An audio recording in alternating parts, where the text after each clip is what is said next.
Hello everyone, thank you very much for joining us for 15 minutes आज के awareness section में, जहां पर हम लोग बात करने वाले हैं कुछ चीज़ों के बारे में कि 15 मिनट में यार हो क्या सकता है। 15 मिनट बहुत छोटे और बहुत बड़े हो सकते हैं।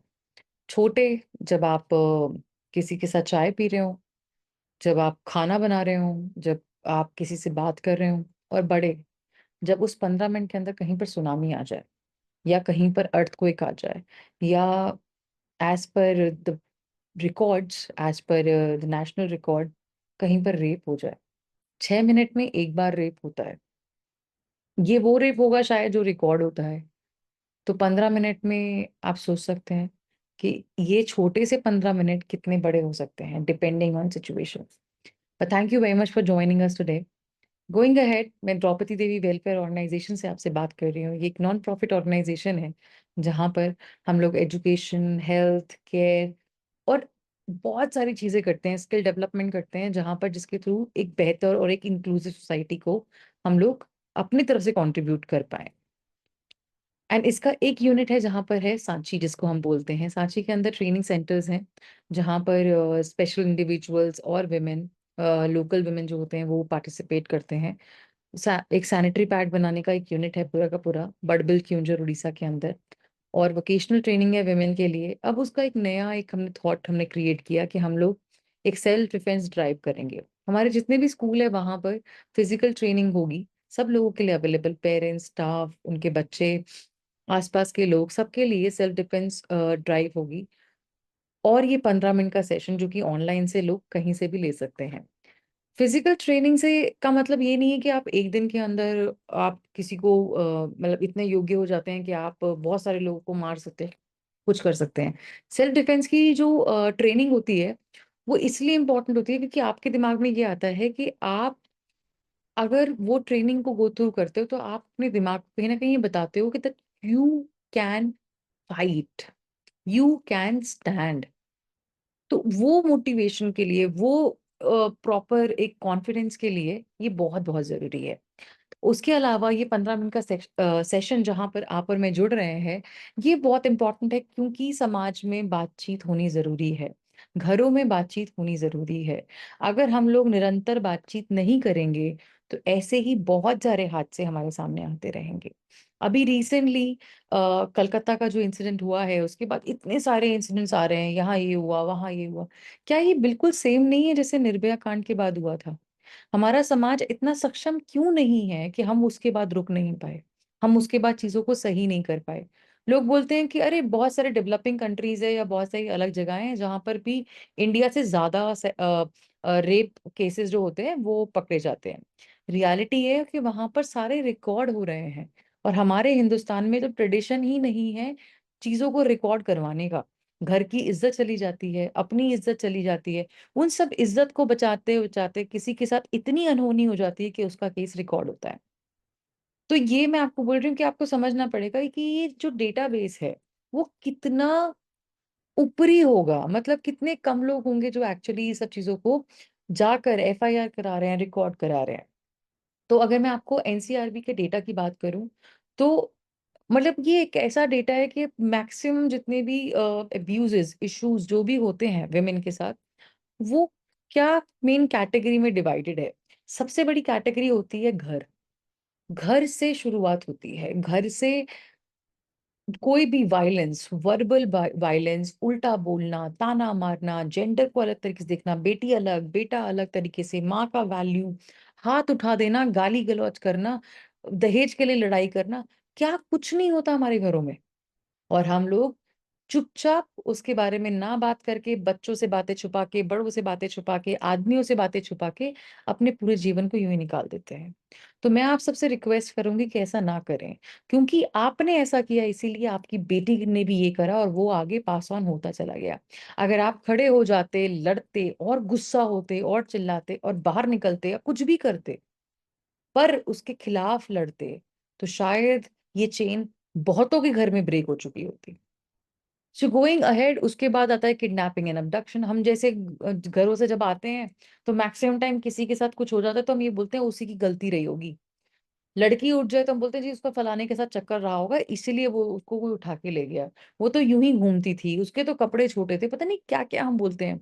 और हमारा समाज ही जिसके घर में जो परेशानियां आती है उसको जाके शांत करने की जगह उसको जाके उसके बारे में उल्टा बोलते हैं, ताना मारते हैं, कुछ करते हैं, तो समाज से वो लोग कितना कट जाते हैं। आप सोच के देखिए, गलत तो हुआ आपके साथ, अब आपके साथ गलत हर दिन होएगा। ये कितनी अजीब सी फीलिंग है, कितनी अजीब सी भावना है। उसके बाद आता है आउटरेज मॉडेस्टी के केसेस। इसके मतलब किसी ने किसी की वीडियो बना दी, वो लीक कर दी, पॉर्न साइट पे डाल दी, हरास किया, और फिर बोल रहे हैं कि किसी को बताया तो मारेंगे। स्कूलों में, कॉलेजेस में, वर्क प्लेस में, हर जगह पर ये चीजें हो रही हैं। और उसके बाद आता है रेप केसेस रिकॉर्ड होना। सिर्फ 7% ही तो है रेप केसेस। पर आप सोच के देखिए, अगर ये सिर्फ 7% जो रिकॉर्ड हो रहे हैं, इसका मतलब है कि 6 मिनट में एक रेप हो रहा है। व्हाट डू यू थिंक कि एक्चुअली कितने हो रहे होंगे? कितने रेप घरों में होते हैं, मैरिटल रेप्स होते हैं, कितने घरों में बच्चों के साथ कितना गलत होता है, मामा, चाचा, भाई, ताया। और मैं ये नहीं बोल रही लड़कियों के साथ होता है, एक्चुअली रेशो ये बोलता है कि जितना भी रेप केसेस जो बच्चों के अंदर होता है वो बॉयज में ज्यादा होता है। उनके स्कूल्स में, बॉयज कॉलेज में, पता नहीं कहाँ कहाँ बच्चे मोलेस्ट होते हैं। और वो मोलेस्ट होने के बाद या तो वो वैसे बन जाते हैं कि जो कि वो खुद भी आगे मोलेस्ट करते हैं, या वो उस चीज को हमेशा अपने घर, दिमाग के घर में लेकर बैठे रहते हैं। और वो इंसिडेंट कभी कोई इंसान भूलता नहीं है, क्योंकि वहां से उसकी एक नई जिंदगी शुरू हो रही है, जो कि अच्छी या बुरी होगी वो डिसाइड करेगा हमारा समाज। हम इन टॉपिक से कैसे डील करेंगे, हम उस बच्चे को कैसे समझाएंगे, या हम उसकी सिचुएशन में कैसे खड़े होंगे, वो डिक्लेयर करेगा कि वो इंसान आगे कैसे बनने वाला है। गोइंग फर्दर, आज एक वर्ड को समझते हैं। उस वर्ड को बोलते हैं मिसोजिनी। मिसोजिनी का एग्जैक्ट हिंदी वर्ड तो मुझे नहीं पता, पर उसका मतलब होता है कि किसी भी महिला के प्रति द्वेष होना, गुस्सा होना, ग्रज होल्ड करना। एक्चुअली आप सोचेंगे कि ऐसा थोड़ी होता है, हम लोग कोई ये सोच के थोड़ी आते हैं कि हमारे को किसी औरत से प्रॉब्लम है। पर कोई औरत अगर हमारी बॉस बन जाती है तो हम उसका ऑर्डर क्यों नहीं ले पाते, जबकि मेल मेल बॉस का तो हम ऑर्डर ले पाते हैं। जब घर में मम्मी डिसीजन लेती है तो वो डिसीजन इतना स्ट्रांग क्यों नहीं लगता, पर पापा का डिसीजन तो स्ट्रांग लगता है। वहीं पर बेटी जब कोई आइडिया दे रही होती है तो उसको अनदेखा क्यों कर देते हैं, जबकि बेटे के लिए बहुत इंपॉर्टेंस होती है। ये जो मिसोजिनी है, ये हमारी बातचीत में, हमारे जोक्स में, हमारी फिल्मों में, हमारी लेखन में, हर जगह है। पर ये आपके जीवन में किस तरीके से है वो आपको ढूंढना पड़ेगा। आपको देखना होगा कि किस तरीके से आपके घर में, आपके ऑफिसेज में ऐसी बातें बोली जाती हैं मजाक में, हंसी मजाक उड़ाते वक्त किसी का, या गुस्से में, जो कि एक्चुअली बेवकूफाना है, और किसी एक पर्टिकुलर जेंडर के लिए बहुत बहुत घातक है, क्योंकि हमने उसकी एक लेवल सेट किया हुआ है। गोइंग फर्दर, मैं आप लोगों से रिक्वेस्ट करूंगी कि एक एक्टिविटी को आज अपने साथ जोड़ें। वो एक्टिविटी है ऑब्जर्व करने की। बहुत सारे लोग जो सेंसिटिव होते हैं उनकी ऑब्जर्विंग पावर कंपैरेटिवली बाकी लोगों से ज्यादा होती है। इसलिए जो उनका जो सेंसिटिव हार्ट होता है वो उस चीज को ज्यादा पकड़ पाता है, इसलिए वो ज्यादा हर्ट फील करते हैं। पर जो इंसान उनके आसपास होता है वो उसको देख नहीं पा रहा होता, वो कहता है पता नहीं तुम्हें हर बात से परेशानी हो जाती है, तुम्हें तो हर बात का दुख होता है, तुम्हें तो हर चीज में कमी दिखती है। रियलिटी में हम सबको एक्टिविटी करने की जरूरत है, जिसको बोलते हैं ऑब्जर्विंग एक्टिविटी।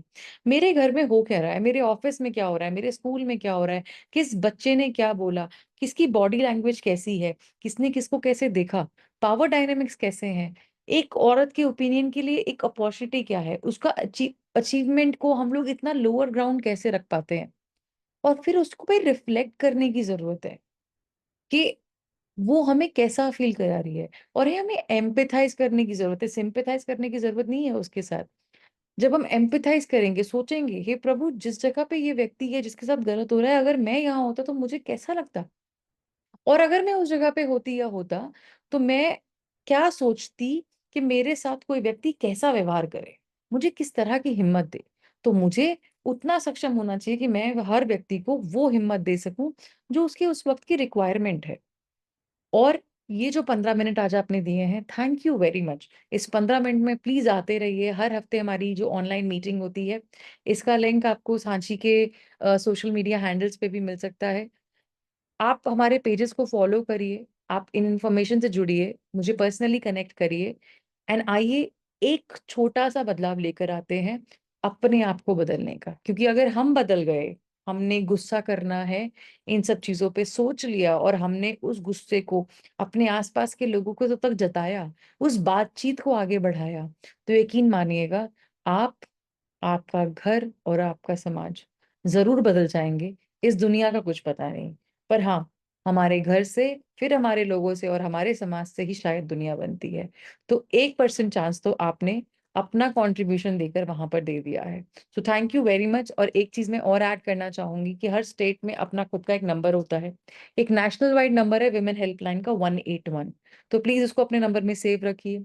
कोई भी परेशानी होती है, कुछ भी होती है, डरिए मत। अपनी आवाज़ को उठाइए, बोलिए, क्योंकि आप डिज़र्व नहीं करते गलत होना। कोई आपके साथ अगर गलत कर रहा है, गंदा व्यवहार कर रहा है, आपको सेक्सुअली असॉल्ट कर रहा है, आपकी वीडियो बना रहा है, कुछ भी कर रहा है, उसमें आपकी गलती नहीं है। आपके कपड़ों की गलती नहीं है, आपके बोलचाल की गलती नहीं है, उसमें उस आदमी के, उस व्यक्ति के मानसिकता की गलती है। तो उस मानसिकता के लिए आपको खड़ा होना पड़ेगा। So thank you very much. ये था आज का हमारा 15 मिनट एंड आई होप आप सबको बहुत अच्छा लगा हो। हमारे साथ जुड़िए, हम लोगों को लिखिए एंड ये लिंक में हम लोगों के साथ हर हफ्ते प्लीज़ जॉइन करिए। Thank you very much.